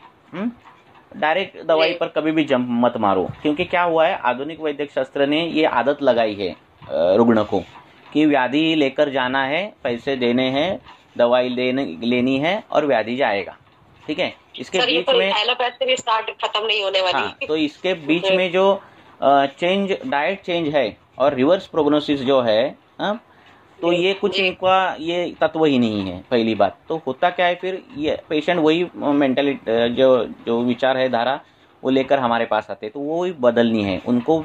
देखो, आप आईसीयू में जब पेशेंट एडमिट होता है और लास्ट स्टेज में रहता है या फिर जब एडमिट होता है, तो रिलेटिव सब दवाई देने के बाद फॉलो जो राउंड डॉक्टर का होने के बाद पहले पूछते क्या है, सर उसको खाना क्या देना है ना, ये पूछते हैं। तो इतना आपको मालूम है कि कुछ तो खाने में बदल करके व्याधि ठीक होने वाली है ना। कुछ तो देयर इज अ लिंक है ना आहार विहार की। तो इतना अगर आपको मालूम है तो सीधी सी बात है, तो आपको पथ्य पालन करनी चाहिए व्याधि में, है ना। तो हम वही बोल रहे हैं। तो ये इम्पोर्टेंट है। आहार बता दिया सर उसको। और उसके अलावा और क्या करना है? और क्या करना है ये तो पहले करो। फिर स्तन पर लेप लगाने, स्तन पर लगाने वाले लेप है, उसमें कुटकी है, भेदन करती है वो लगा सकते हो। पाठा है, विश्व है, ये सब क्या करता है, जो गुट्ठी जो क्या बोलते हैं उसको, गाठी जो है ना, वो उसको पतला कर देता है। पर पहले वायु का अनुलोमन होना चाहिए अच्छे तरीके से, पहले पथ्य पालन होना चाहिए, फिर वायु का अनुलोमन, सब कुछ ये सब होना चाहिए। फिर जाके 4-5 महीने के बाद उसको रिजल्ट मिलने लगेंगे। तो सर इसको कोई दवाइयों में कुछ भी मेडिसिन कोई योग नहीं देंगे? क्या देंगे, वो पथ्य पालन नहीं करेगी, क्या योग देना है आपको? नहीं, वो तो मान गई है, वो उसको कह दिया है तो वो मान तो गई है। तो आप कांचनार गुगुल कैसे योग दे सकते हैं, रुद्र रस करके, रुद्र रस है रस औषधि में, वो आप दे सकते हो सूक्ष्म करके। बहुत से दवाई है, दवाई के त्रिफला गुगुल है, इतने आपको स्रोतो शोधन लेखन भेदन करने वाली दवाइयाँ बहुत है शास्त्र में। तो वो सभी दवाई आप दे सकते हो युक्ति प्रमाण से, है ना। अच्छा सर, इसको एक और भी प्रॉब्लम थी, इसको बेड वेटिंग की भी प्रॉब्लम है, और रात में जो है तो ये मतलब इतनी बड़ी हो गई है, लेकिन अब इसको तो उसकी कृमि की हिस्ट्री देखो। कृमि हो गए, अगर अध्ययन कर रही है, ऐसा खान पान है और शैया मूत्रता है, तो कृमि का लक्षण भी है ना। तो कृमिजन्य मलबद्धता, कृमिजन्य उदावर्त भी हो सकता है इसमें, और ये इसके वजह से भी फाइब्रोएडेनोमा आया हुआ रहेगा। तो कृमि की भी चिकित्सा, इसीलिए बोल रहा हूँ कि डिटेल केस हिस्ट्री चाहिए। मैं 1-2 दवाई बताऊंगा, केस हिस्ट्री आपकी आधी होगी, आप वो दवाई उसको दोगे और वो गलत हो सकती है, ऐसा भी हो सकता है ना। तो इसीलिए जो आयुर्वेदिक फॉर्मेट में है वो, इसलिए मैं गाइड करता हूँ केस डिस्कशन के लिए। अगर ज़रूरत पड़े तो दवाई बताता हूँ, क्योंकि क्या कभी कभी गलत हो सकता है। आधी केस हिस्ट्री आप लोगे, फिर वो मैं दवाई बोलूँगा, आप वो उसको दोगे और पेशेंट का नुकसान होगा ना। तो इसीलिए अगर ये ऐसा बेड वेटिंग है तो क्रूमिंग का विचार करो, है ना। पेट में दर्द होना, दांत खाना, शरीर पे सफ़ेद दाग आना, श्वेत प्रदर, ऐसे बहुत से लक्षण हैं जो कृमि उत्पन्न करता है। तो उसके हिसाब से क्रूमिंग का भी विचार करो। जी। कृमि का नाश करने के लिए, और जो गाठी है उसको भेदन करनी है। करंज बहुत अच्छी दवाई है, करंज। तो बहुत सी दवाई है जो 1-2-3 व्याधि कवर करती है। पर आपको वो सब मालूम चाहिए। डिटेल केस हिस्ट्री आप ये करते जाओ, ठीक है। ठीक। नेक्स्ट फटाफट, प्रश्न ज्यादा है, समय कम है। नमस्कार सर। बोलो।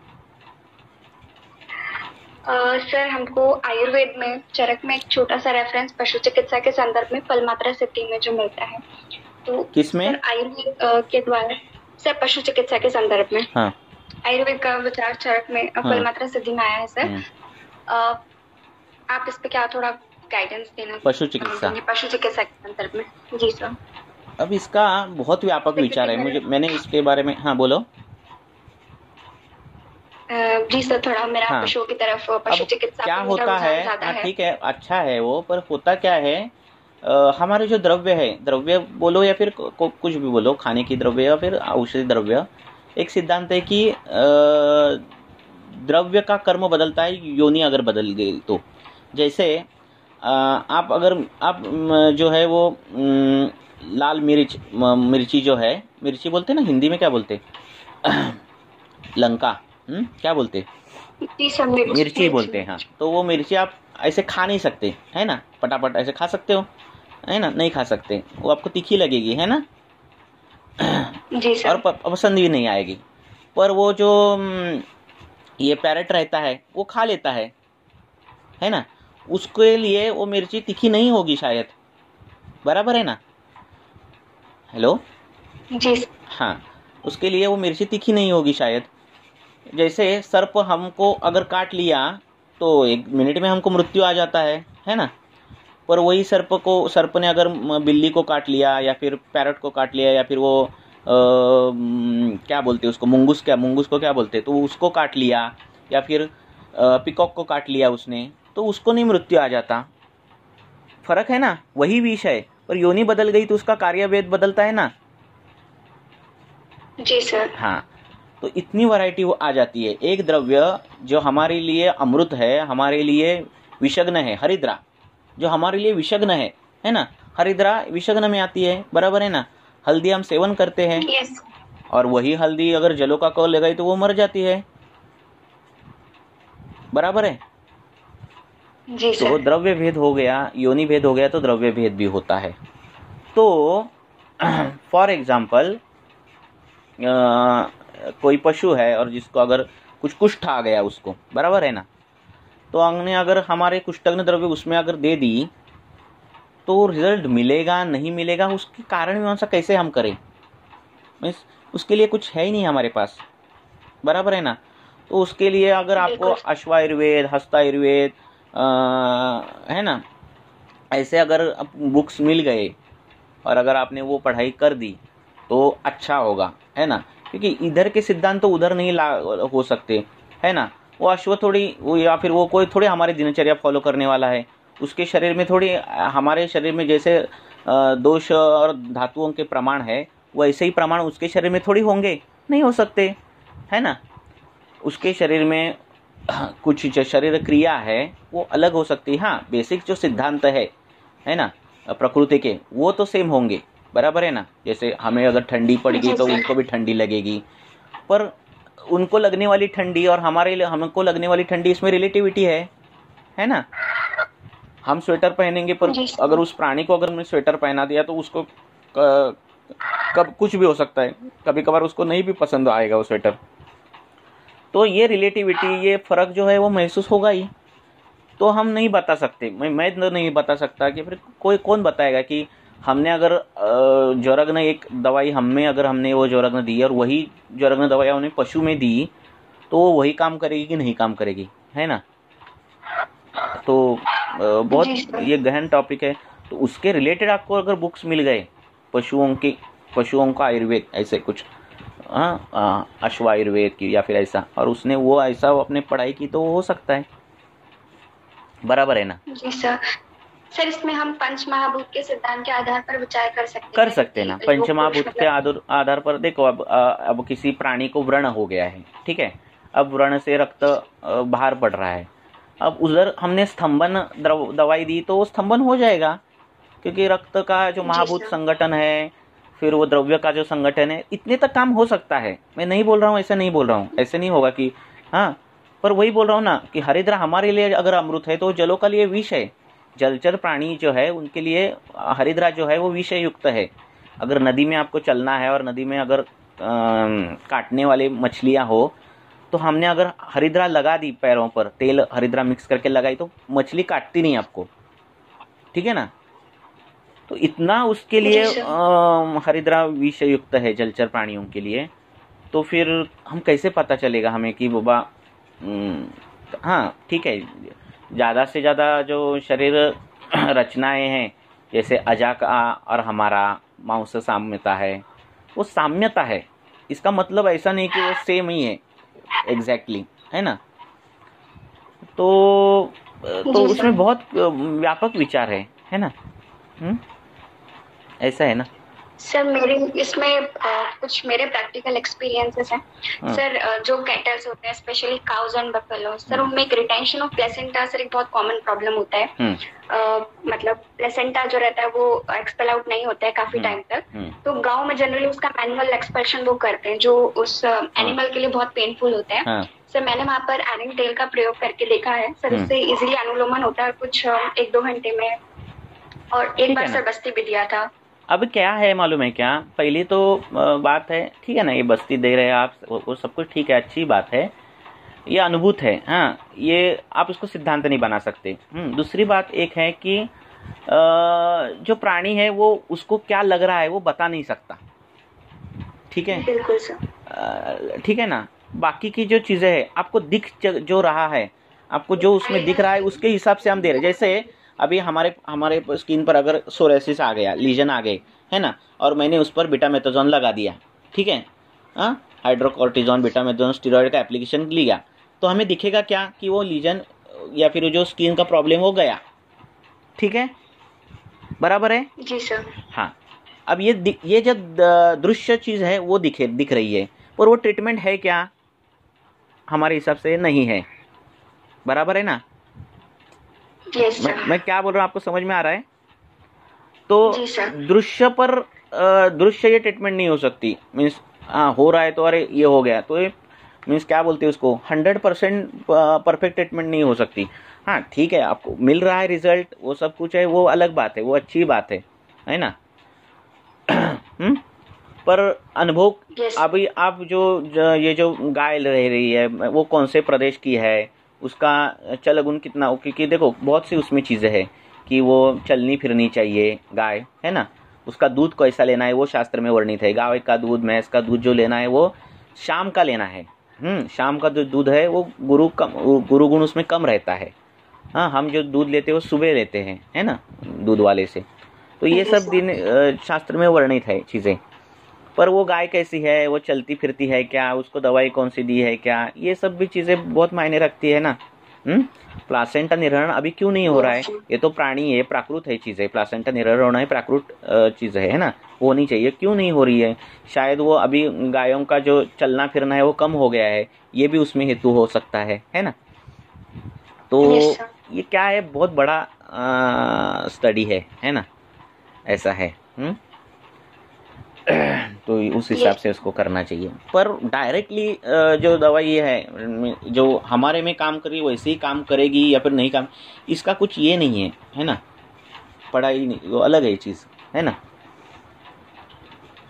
जी सर। फिर ऐसा है, जो आप खाना खाते हैं, है ना, चपाती भात, तो कुत्ते को दिया तो कुत्ते के भी बाल झड़ते हैं और उसको मर जाते कुत्ते, है ना, ऐसा है ना, कई कुत्तों को होता है ना, मधुर रस के सेवन। हाँ, कुछ भी क्या भी है उसमें, है ना, ये बाबा लैब के है अगर, तो उसको ये नहीं मत दो, ये ब्रीड है तो उसको वो मत दो। तो वो चपाती राइस खाने के बाद उसको बाल झड़ते और कुत्ता ये ऐसा करता है। अब देखो यही सेम आहार है जो हम खा रहे, और उसको कच्चा अगर मांस दिया जाए तो वो अच्छा उसको डाइजेस्ट होता है। कितना फर्क है, आहार में फर्क है इतना, तो औषध में कितना फर्क होगा, है ना। तो ये सब चीजें हैं। ठीक है, चलो और एक क्वेश्चन लेंगे और रुकेंगे, बाकी की क्वेश्चन हम अगले लेक्चर में, बहुत क्वेश्चन है। हाँ बोलो, जरा ज्यादा रोना है। बोलो। कि प्रवृत्ति की तरफ है, और आपको मैं जो एक्सप्लेनेशन दे रहा हूँ उसमें अगर आपको लग रहा है कि नहीं ये गलत हो सकता है तो आप बोलो, कुछ रेफरेंस भी दे सकते हो, ऐसा कुछ नहीं कि मैं जो बोल रहा हूँ वही सही है। पर मुझे ऐसा लगता है, इस पर बारे में मैंने भी सोचा है कि पशुओं पर चिकित्सा करना और ये आयुर्वेद के सिद्धांत के ऊपर तो एक कितने लेवल तक ये पॉसिबल हो सकता है ना, इसके बारे में भी सोचना चाहिए। ठीक है, क्वेश्चन पूछो। सर उसके चेहरे पर काले दाग है और जो शोल्डर है, शोल्डर रीजन में भी दोनों भी काले दाग आ रहे हैं। किसके चेहरे पर? सर रुग्ना है। उम्र क्या है वो सब बोलो ना। सर 21 उम्र है और ऑयल है, मतलब ऑयली चेहरा है। 21 की उम्र है। हाँ, और फीमेल मेल? Female sir. हाँ, उसको क्या हो रहा है? स्थूल है क्या, कृश है? सर मीडियम है, मतलब 54 53। हाँ बोलो ना। सर पिंपल्स आने के बाद उस जगह पर काले दाग पड़ जाते हैं और मतलब उसने अष्टोत्तोदय घृत भी ट्राई किया था पर ज्यादा फर्क नहीं हो सका। वो ऑयली है ना, तो घृत क्यों ट्राई कर रहे हैं आप? पहले से ही स्निग्ध है उसमें गुण है ना। उसको रुक्ष गुण देना चाहिए आपको। रुक्ष शीत कषाय रस की दवाई देनी चाहिए, तब वो उसका स्निग्धांश है वो शोषण हो जाएगा, है ना। तो कषाय रस का, शीतवीर्य का, रुक्ष करने वाली ऐसी दवाई जो है ना, उसका लेपन, और वर्ण्य ऐसी दवाई जो है वो मंजिष्ठा है, मंजिष्ठा उष्ण है पर मंजिष्ठा है, लोद्र है, तो ये सब दवाई आप लगा सकते हो, उसको बोल सकते हो लगाने के लिए। चंदन है, चंदन लगाओ, है ना। Yes sir. और सर डैंड्रफ का भी कभी भी वात कफ पित्तानुबंध हो, वात पित्तानुबंध हो, पित्त कफानुबंध हो, तो पहले पित्त का काम करना, पित्त पर विजय मिलना, ये करना, क्योंकि पित्त एक बार आपके हाथ में आ गया तो पाका अवस्था जो है, नेक्स्ट स्टेज पर जाने की जो अवस्था है व्याधि की, वो रुक जाती है। ठीक है, तो पहले चंदन मिंदन लगाओ, फिर वो रेडनेस रक्तवर्णता कम होने के बाद फिर बाकी की चीजें करो। बोलो नेक्स्ट। ये जो स्निग्धांश जो है ना, तो ये जो पेशेंट रहते हैं ऐसे युवा अवस्था के, उसके गाल बील ऐसे एकदम गरम रहते हैं, है ना, और स्नेह आया रहता है पूरा का पूरा। तो माउस जो है, माउस में अगर उष्ण गुण ज्यादा आ रहा हो तो उससे क्या हो जाता है, स्त्राव आ जाता है। जैसे हम अगर नॉनवेज आपने लाया और वो गर्म कर दिया तो उससे वो जो वसा निकलती है ना, तो वैसे ही ऑयल ये निकलता है उनका, ये रुग्णों का। तो उनका अगर वो पित्त का उष्ण गुण, तीक्ष्ण गुण, द्रव गुण अगर हो तो वो सब कुछ कम कर लिया तो वो सब कम हो जाता है। बोलो नेक्स्ट। सर डैंड्रफ के लिए हम जो विडंग होता है उसे यूज कर सकते हैं? कृमिजन्य हो तो कर सकते हैं, ठीक है ना। Yes sir.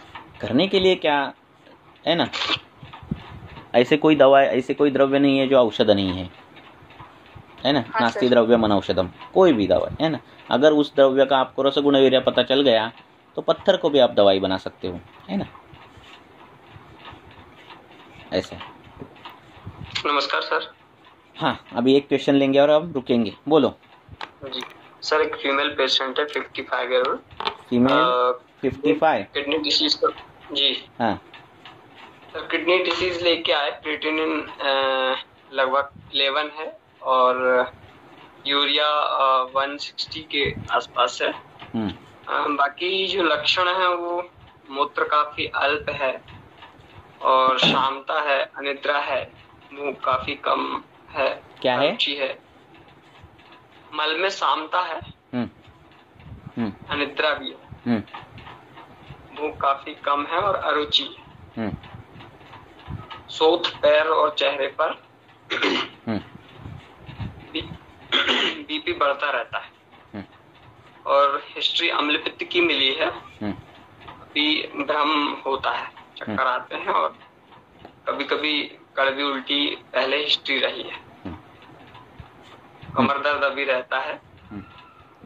दिनचर्या में हेतु सर मधुर रस प्रधान रहे हैं, अत्यंबुपान रहा है और कुछ थोड़ा अम्ल हेतु भी है, मधुर अम्ल हेतु है ये कि जो है।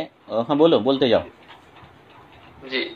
बीच में काफी एंटीबायोटिक यूज किए क्योंकि प्रतिष्ठा रहा करता था, लेते रहते थे ये चीज। ये सर हिस्ट्री है उनकी। अभी तो डायलिसिस पर है, 11 वो रहता है, क्रिएटिनिन रहता है। कितने हो गए डायलिसिस? हफ्ते में 2 चलते हैं सर अभी। तो क्या है, देखो ये जो वृक्क से एक शोथ आता है और जो अपना रुद्र रोग है उससे शोथ आता है, ठीक है। ये रुद्रोक से जो शोथ आता है वो पैर से चालू हो जाता है, और ये जो वृक्क से जो शोथ होता है वो मुख शोथ होता है ज़्यादातर। और कांति जाती है मुख की, और ये सब हो जाता है ना। तो अभी ये डायलिसिस है तो वो बहुत अभी कष्ट साध्य ही है, ऐसे सोचो। तो दूसरी बात यह है कि शोथ में बोला है कि पैरों से ऊपर जाने वाला शोथ ये जो है वो असाध्य है। और असाध्य में इसके बाद वो पेशेंट मरेगा, ऐसा है। या फिर दाहिने से बाएं जाने वाला शोथ हो, झट से बढ़ने वाला शोथ हो, ये सब असाध्य के लक्षण जो बोले हैं वो देखो। तो ऐसे अगर पेशेंट है तो उनको पहले अभी तो उसका डायलिसिस चालू है, तो आप जो कुछ ट्रीटमेंट करने वाले हो, है ना, तो आपको पहले क्या करना है, उसको पूरी उसकी लिंक देखो कि कहाँ उसका अभी खान पान क्या है। उसका रक्त धातु और मेद धातु ये जो है उस पर काम करना रहता है। तो उसके लिए उसको अभी आम्ल की जो है वो चालू करना है। क्या है अभी उसको हेतु और ये जो है लिंक लगनी चाहिए हमें। और उसके बीच में क्या है, सुनो, उसके बीच में क्या है, वो क्रिएटिन वेटिन मत देखो, क्योंकि वो देखने के लिए एलोपैथी वाले डॉक्टर है। हमें क्या देखना है, हेतु मधुर आम्ल सेवन से है तो उसका रक्त धातु उससे बिगड़ा है। किससे? मधुर आम्ल सेवन से। ठीक है, हेलो जी, हाँ जी, हाँ, रक्त मेद प्रसादत वो वृक्क है, तो उससे वो रक्त और मेद बिगड़ गया है, तो उसका प्रसादन करके एक रसायन औषध आंवला जैसे रसायन औषध सुबह देकर और रक्त और मेद पर काम करके ये सब हो जाएगा। मेद की दुष्टि होगी तो भी ये कांति हानि हो जाती है, रक्त की दुष्टि होगी तो भी कांति हानि हो जाती है। ये जो वर्ण है ये रक्तबीर पे अवलंबन रहता है और मेद धातु मांस धातु पर भी अवलंबन रहता है। वर्ण, ठीक है जी। तो ये चीज देखो, बोलो जी सर। हेतु जो है वो अत्यंबुपान है और मधुर रस प्रधान है, गुण से हेतु अभी क्या हो गया है मालूम है क्या? गाड़ी स्टेशन छोड़ दी है ना, है ना। अभी क्या हो गया, गाड़ी ने स्टेशन छोड़ दिया है। अभी हमारे हाथ में बहुत सी चीज़ें नहीं रहती, एक बार डायलिसिस चालू कर दिया तो। ऐसे बहुत कम पेशेंट में होता है कि डायलिसिस हो गया, अभी सेटिंग हो गया, अभी डायलिसिस बंद हो गया और पेशेंट ठीक है। ऐसा बहुत कम होता है, क्योंकि आप एक्सटर्नल सपोर्ट एक बार चालू कर दिया तो शरीर का जो इंटरनल सिस्टम है वो सपोर्ट धीरे धीरे कम होते जाता है। ठीक है, आप ऐसे ही अच्छे खासे चल रहे हो और आपको किसी ने बोला कि अब ये काटी लेकर चलना है एक 10 दिन के बाद, 10 दिन तक काटी ऐसे टिका कर चलना है, तो 10 दिन के बाद अगर आपकी काटी निकाल दी ना तो आपको अलग सा महसूस होगा, बैलेंसिंग इम्बैलेंसिंग रहेगा आपका, ऐसा होता है। ठीक है ना, तो यही चीज़ें हैं। सर अम्लपित्त तो पहले था और निमोनिया भी पहले रहा है। हाँ, वही तो बोला, बड़ी केस है ना, ये बड़ी केस है, हेतु बल ज़्यादा है और बहुत काफ़ी दिन से केस है ये, वो काफ़ी दिन से हेतुओं का सेवन है। तो सर इसमें चिकित्सा कहाँ से शुरू करेंगे सर? अम्लपित्त से करेंगे? अभी निमोनिया भी उसको फिर से हुआ, एडमिट है पेशेंट। नहीं, ऐसे अगर व्याधि संकर हो ना, आपको क्या देखना है, दोष देखने हैं। और जो दोष आपको बढ़ रहे हैं वो दिख रहे हैं, उस दोष पर काम करना है। आपको अभी लग रहा है कि वात प्रकोप जन्य सब कुछ दिख रहा है, तो आपको उसको जीवनीय घृत जैसे घृत सेवन करने देना है। ठीक है ना, घृत क्यों देना है कि वो मेदु धातु पर भी जाएगा और रक्त धातु भी अच्छा करेगा। जी। ऐसे करना है, क्योंकि इतने व्याधि है तो आपकी कौन से व्याधि का विचार करोगे, है ना। हाँ, अभी सर अम्लपित्त से हमने स्टार्ट किया था तो उसको फायदा मिला अग्निमांद्य। नहीं, लाक्षणिक फायदे मिल जाएंगे आपको, मैं क्या बोल रहा हूँ, ऐसा मिलेंगे नहीं ऐसा नहीं है। आप वैसे भी लक्षण देखोगे, उसके ट्रीटमेंट करोगे और फायदा मिलना नहीं है ऐसे। अभी उसको आपको आयुष्य बढ़ाना है ना उसको, तो वो कठिन काम है, मैं बोल रहा हूँ।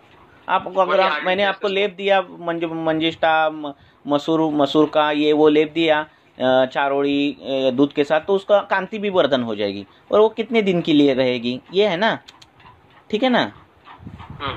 हाँ, ऐसा है। आगे कैसे बढ़ना है सर, आयुष की तरफ कैसे बढ़ना है? नहीं, अभी कैसा बढ़ना, वही तो बोल रहा हूँ। ये ऐसे अगर चल गया और उसका डायलिसिस का जो टाइम पीरियड अगर ये हो गया, प्रोलॉन्ग हो गया तो ठीक है, पर वो होता नहीं है। एक बार वो चल गया ना रूटीन, तो वो चलता ही है फिर। एक बार पूरी शरीर को क्या आदत लग गई है, पूरा खून जाता है और पूरा वो डिफॉल्ट होके अंदर आता है खून, बराबर है जी। तो खुद की जो अभी निमोनिया हुआ सर उसको। अरे वो मल्टी सिस्टेमिक हो जाता है सब व्याधि, और फिर एक दूसरे में इतना सिंपल नहीं है ना कि सर करना क्या चाहिए उसको? मूत्र बिल्कुल 5 ml उसको अभी पहले करना चाहिए था, जब उसको पहली व्याधि हुई थी तब हुआ था। अभी क्या हो गया है ना कि बिल्डिंग को आग लग गई, अभी क्या करूं, अभी कहाँ से हेतु निकला, अभी कुछ भी नहीं कर सकते, ऐसा हो गया है। ठीक है ना, अभी पेशेंट छोड़ दें क्या सर या ट्रीट नहीं, आप ट्रीट करो पर लक्षण थोड़े फर्क बहुत कम हो जाएंगे। आप कुछ ऐसा सोच रहे हो कि चमत्कारिक रीता उसका डायलिसिस ठीक हो जाएगा, वो तो बता दिया है सर। हाँ, फिर क्या लक्षण, वो बोला हो ना, उसको घृत डाइजेस्ट हो रहा है तो जीवनीय घृत चालू कर दो, हाँ, या फिर अभी तो सामता है, हाँ सामता है तो उसको रक्तपाचक मेदोपाचक चालू कर दो, हाँ, और ये चालू करने के बाद उसको अग्निमांद्य दूर हो गया, भूख अच्छी लगने की चालू होगी तो उसको गाय का घृत जो है तो उसको सिद्ध घृत जो है वो चालू कर दो, तो आम्ल पित्त ये सब लक्षण कम होते जाएंगे, और ऐसे चालू कर दो। ठीक है ना। अभी सर मूत्र बिल्कुल नहीं होता है इसलिए वो डायलिसिस पे जाते हैं। हाँ, तो क्लेद ज्यादा बढ़ गया तो मूत्र प्रवर्तन हो जाएगा ना ज्यादा, तो क्लेद वो घृत से बढ़ेगा, है कि नहीं। उसको अभ्यंग भी करना चाहिए। हाँ सर आमावस्था है, अभ्यंग करेंगे? अभी नहीं, पाचन होने के बाद। पाचन पहले करो, पाचन होने के बाद फिर आप उसको अभ्यंग भी करो। अभ्यंग के लिए हाँ बोलो जी। अभी निमोनिया लेके एडमिट हुए, अब पहले क्या निमोनिया पे हाँ, जो अभी आपको लक्षण जो लग रहा है कि ये लाइफ थ्रेटनिंग लक्षण है तो उसको अभी काम करो। उसका कास वातज कास लग रहा है तो उसके हिसाब से उसको काम कर दो। ठीक है ना। हाँ, उसको आपको लग रहा है कफज कास है तो कफज कास के हिसाब से काम करो।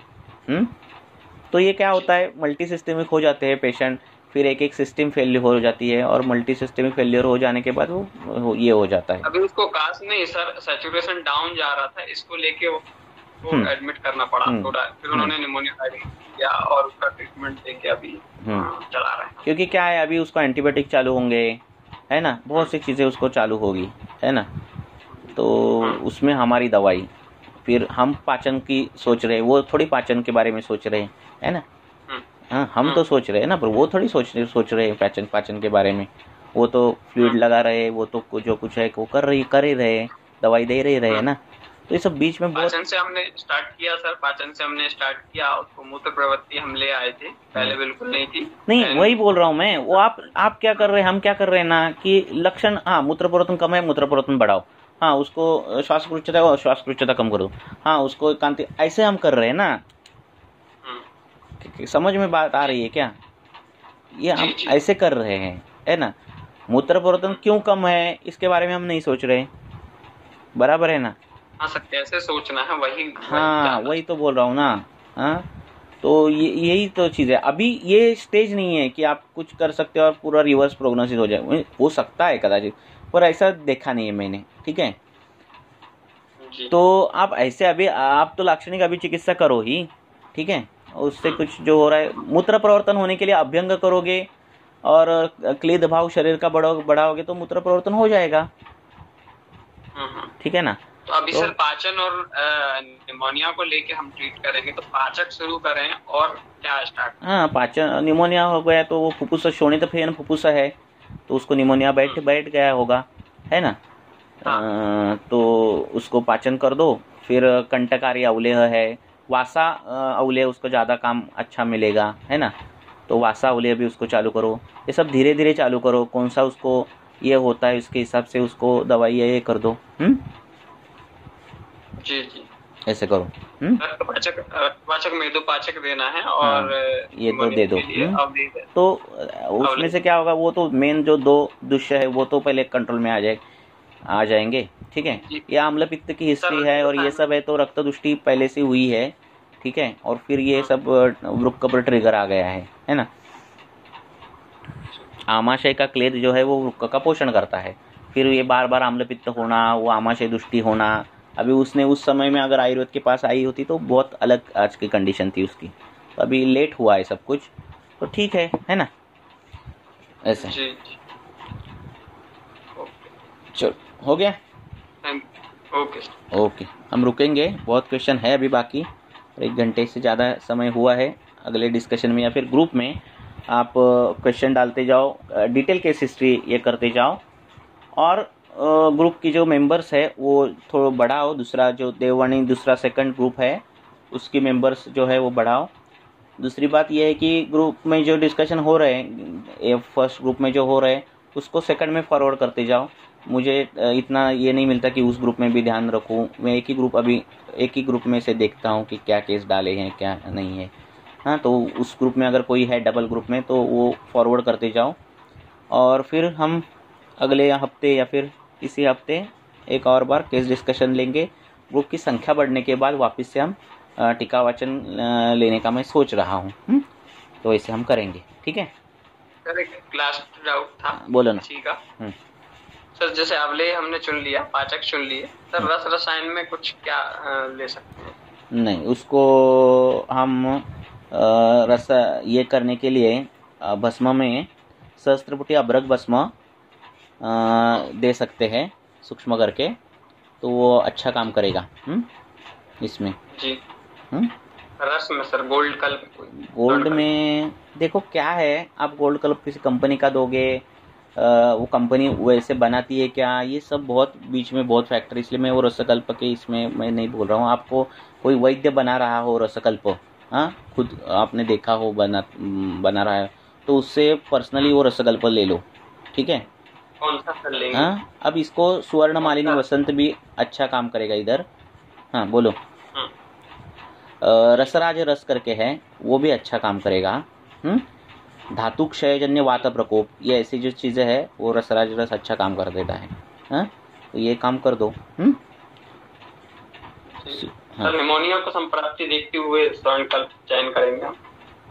ऐसा कुछ नहीं है, ले सकते। ये भस्म जो है वो ब्रॉड स्पेक्ट्रम है, ठीक है। ये ऐसा इसकी एक फलश्रुति नहीं है, ठीक है ना। आप सुवर्ण भस्म की फलश्रुति देखोगे तो आप ऐसा देखेगा कि कौन सा व्याधि है इसमें कि इसमें नहीं यूज किया, ऐसा है ना। ऐसा ओके, ठीक है, रुकेंगे। Thank you. ओके, धन्यवाद।